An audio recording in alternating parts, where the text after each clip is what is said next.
এই যে এসেছে নবাবজাদা। সব হয়েছে এই রহিমের জন্য। আমি আবার কি করলাম?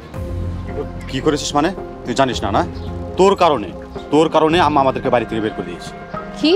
আম্মু তোমাদেরকে বাসা থেকে বের করে দিছে মানে? তুই বাসা থেকে বের হয়ে গেছিস, এর জন্য আম্মু রাগ করে আমাদেরকে বাসা থেকে বের করে দিয়েছে। চলো তোমরা আমার সাথে বাসায় চলো। না, আম্মাকে বলে আমাদের বাড়িতে ফিরে আনতে হবে। আমাদের একটা মান সম্মান আছে। আর রহিম, তোমাকে আমরা দেখে নিব, মাইন্ড ইট। আম্মাকে বশ করে তুই তার সমস্ত সম্পত্তি ভোগ করবি, তাই না? তা হতে পারে না।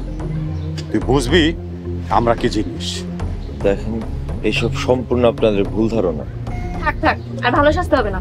সামনে থেকে যা বলতেছি যত সব দেখলেই কাজ হবে না।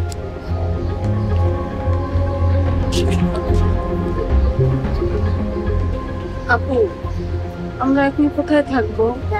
তোমাদের বাসা আমাদেরকে থাকতে দিবেন? চল আমার সাথে চল, দেখি কি করা যায়।